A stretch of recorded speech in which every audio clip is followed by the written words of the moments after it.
everyone, and welcome to this explainer. Today, we're getting into the absolute bedrock of your coursework, the crucial first steps of applying protective paint coating systems. So, whether you're gearing up for that very first big assessment, or you're just looking to really lock in that foundational knowledge, you are in exactly the right place. Let's get to it.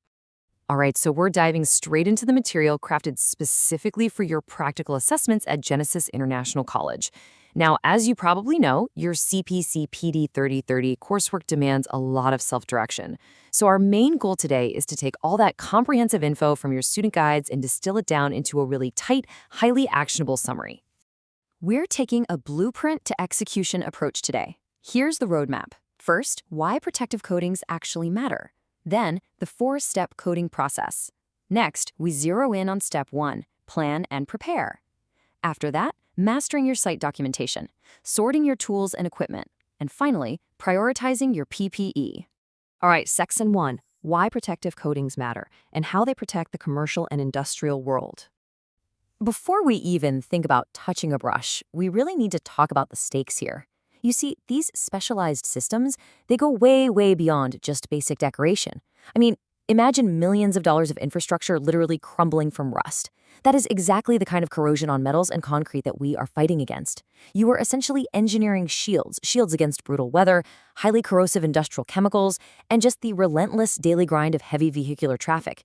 We even use these coatings to fight off graffiti or to maintain strictly hygienic environments. Seriously, the work you're going to do quite literally holds these buildings together. Now, as part of your ongoing research, you're going to need to dig into the pros and cons of single-pack systems versus those heavy-duty 2-pack systems, like epoxies and polyurethanes. Actually, your study materials specifically call out a bunch of these heavy-duty systems, things like 2-pack epoxy primers, micaceous iron oxide, high-build chlorinated rubber, and modified acrylic epoxies. It sounds like a lot, right? But knowing exactly when and more importantly why to use a simpler, say, water-based single-pack system over a complex chemically curing 2-pack system, well, that's a fundamental skill you're going to master during your practicals. Moving on to section 2, the 4-step coating process, which is basically your roadmap to a professional finish. So, here is your master roadmap for every single job you'll ever undertake. Step 1, planning and preparation. Step 2, the actual physical preparation of the application area. Step 3 is applying the protective coating itself. And step 4 is cleaning up the site safely, making sure you hit all those environmental regulations. But for today, we are locking our focus 100% on step 1, just to absolutely guarantee that you start off strong.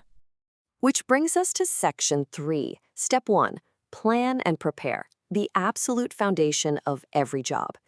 I really cannot stress this enough, guys. Planning isn't just ticking boxes on some paperwork. It is the absolute bedrock of a quality finish, and crucially, a safe environment. If you rush this stage, you're directly compromising the integrity of the coating and the safety of every single person around you. So, before you even think about getting to work, you've got to review the expected quality standards, the local legislative laws, environmental protocols, which you'll often see in your modules as PD&V, and of course, those strict workplace safety requirements. It is totally non-negotiable. All right, section 4, mastering your site documentation, or as I like to call it, the paperwork that actually protects you. Whenever you receive a new job, you're going to be handed a pretty thick stack of documentation. Now, your plans, drawings, and specs, those are vital. They tell you exactly which surfaces need the coating and exactly where on the site you need to be. Because as your guide rightly points out, you absolutely do not want to perfectly apply the perfect coating to the perfect surface, but in the completely wrong area of the building. Talk about a nightmare, right? You also need to pull together your environmental issues and legislation modules, apply that hierarchy of controls, and thoroughly, and I mean thoroughly, read your Safe Work Method Statements or your SWMS. Now, it is so incredibly vital to clearly separate your operational instructions from your life-saving safety data. Remember, you're dealing with complex chemicals here, especially when you're mixing those 2-pack systems. Think of it like this. The product data sheet, the PDS, that's your how-to guide. It tells you how to prep the substrate, the application methods, the drying times, and what tools to use. But the safety data sheet, the SDS, that is your survival guide. It dictates the exact safety requirements, the chemical hazards, and the emergency procedures for that specific product. You absolutely must consult both of them every single time. Section 5. Sorting tools and equipment. getting geared up for the job. Okay, so you can't just run to the van and grab any old brush for these highly specialized industrial coatings. It doesn't work like that. You've got to consult that PDS to select the exact brushes, rollers, or spray systems that were engineered for the specific coating you're applying. Seriously, using the wrong roller on a high-build epoxy, for example, it can completely ruin the finish and waste thousands of dollars of incredibly expensive material. On top of that, your tools and equipment need to be clean, checked, and totally ready to go before the job even starts. And hey, use your authority on site here. If a piece of equipment is compromised, if it's faulty or unsafe in any way, tag it and remove it from service immediately. No hesitation. Never ever try to just make do with broken gear when you're dealing with these intense industrial applications. Let's head into Section 6, prioritizing your PPE. This is your last line of defense. Look, before you pop the lid on a single can of product, before you even think about mixing a 2-pack polyurethane, you have to pause. Ask yourself, are you truly ready to safely hit the tools? Have you actually properly insulated yourself from the atmospheric conditions, the harsh chemicals, and all the various site hazards around you? The crucial takeaway here is that your PPE selection has to be meticulously, and I mean meticulously, matched to the specific chemical hazards detailed in your SWMS and your SDS.